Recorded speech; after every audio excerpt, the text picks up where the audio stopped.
Hello, ಎಲ್ಲರಿಗೂ ನಮಸ್ಕಾರ. ನಾವಿವತ್ತು ಒಂದು ಮಶ್ರೂಮ್ ರೆಸಿಪಿ ಮಾಡ್ತಾಯಿದ್ದೀವಿ.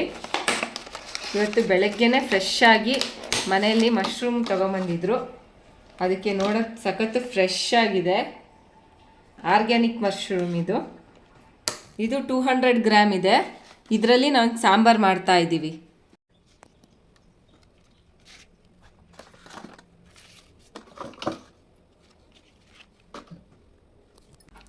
ಮಶ್ರೂಮ್ನೆಲ್ಲ ಬಿಡಿಸ್ಕೊಂಡು ಕಟ್ ಮಾಡ್ಕೊತಾ ಇದ್ದಾರೆ. ಈ ಥರ ಕಟ್ ಮಾಡ್ಕೋಬೇಕು.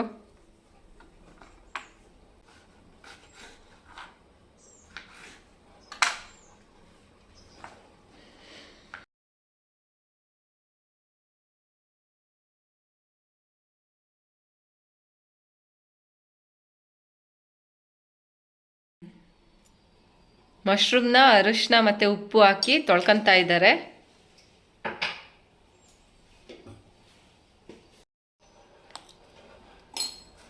ಉಪ್ಪು ಅರಿಶಿನ ಹಾಕಿ ತೊಳ್ಕೊಬೇಕು.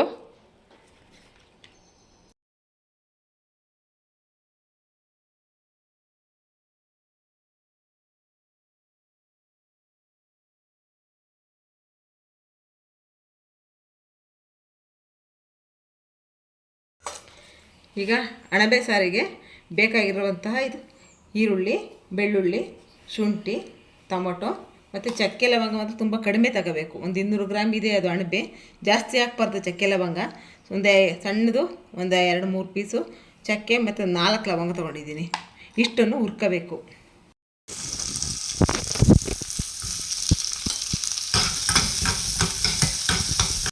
ಬೆಳ್ಳುಳ್ಳಿ, ಶುಂಠಿ,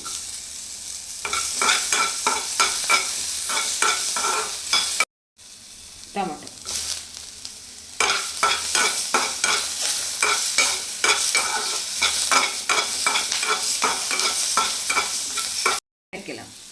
ಲವಂಗ, ಮೆಣಸು. ತುಂಬ ಮಸಾಲೆ ಹಾಕಬಾರ್ದು ಇದಕ್ಕೆ. ಮಸಾಲೆ ಹುರ್ಕೊಂಡು ಆಗಿದೆ. ಇವಾಗ ಹಾಕಬೇಕು. ಸ್ವಲ್ಪ ತೆಂಗಿನಕಾಯಿ,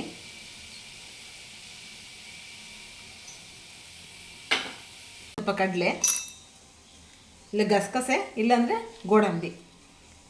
ನಾನು ಗೋಡಂಬಿ ಹಾಕ್ತಿದ್ದೀನಿ, ಇಲ್ಲ ಗಸಗಸೆ ಹಾಕಬಹುದು. ಸ್ವಲ್ಪ ಕೊತ್ತಂಬರಿ ಸೊಪ್ಪು, ಇದರಲ್ಲಿ 2 ಸ್ಪೂನ್ ಧನಿಯಾ, ಒಂದು 3/4 ಸ್ಪೂನ್ ಖಾರ ಪೌಡ್ರು, ಸಣ್ಣಗಾಗಿರೋಂತಹ ಈರುಳ್ಳಿ, ಬೆಳ್ಳುಳ್ಳಿ,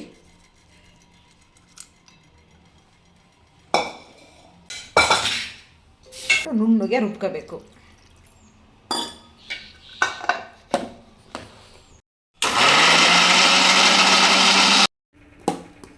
ಮಸಾಲೆ ರೆಡಿಯಾಗಿದೆ.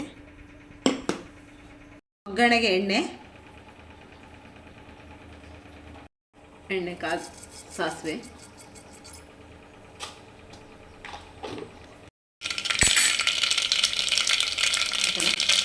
ಕರಿಬೇವು,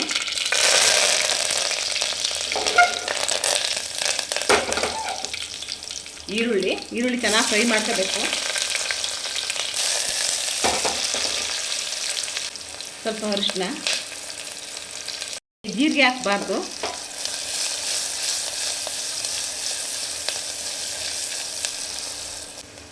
ಈಗ ಮಶ್ರೂಮನ್ನ ಹಾಕ್ತಾಯಿದ್ದೀನಿ.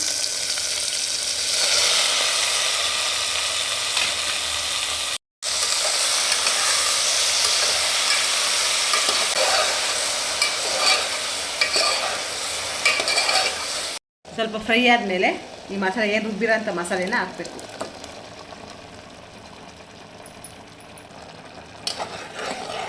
ಸ್ವಲ್ಪ ಕುದ್ದಾದ್ಮೇಲೆ ಸ್ವಲ್ಪ ನೀರು ಸೇರಿಸೋಣ.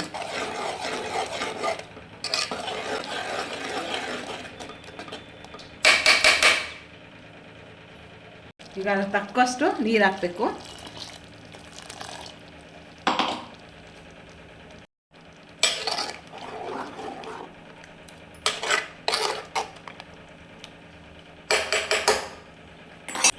ಸ್ವಲ್ಪ ಉಪ್ಪು. ತೀರಾ ಗಟ್ಟಿಗೂ ಇರಬಾರ್ದು, ನಾನು ಮುದ್ದೆಗೆ ಮಾಡ್ತಾಯಿದ್ದೀನಿ.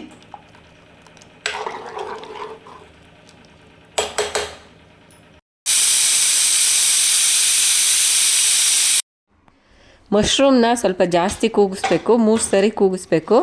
ಎರಡು ಸರಿಗೆಲ್ಲ ಬೇಯಲ್ಲ.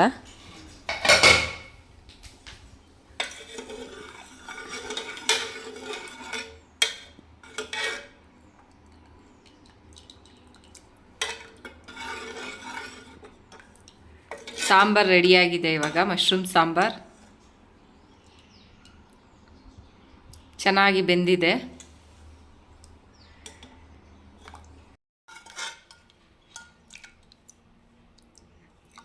ಸಾಂಬಾರು ಇಷ್ಟು ಕನ್ಸಿಸ್ಟೆನ್ಸಿಯಲ್ಲಿರಬೇಕು. ತುಂಬ ಗಟ್ಟಿನೂ ಇರಬಾರ್ದು, ತೆಳ್ಳಗೆ ಇರಬಾರ್ದು.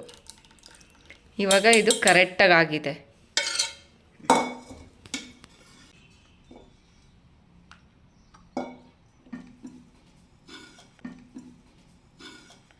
ಮುದ್ದೆ, ಚಪಾತಿ, ರೈಸ್ಗೆ ತುಂಬ ಚೆನ್ನಾಗಿರುತ್ತೆ. ಗೀ ರೈಸ್ಗೂ ಮಾಡ್ಕೊಂಡು ತಿನ್ಬೋದು.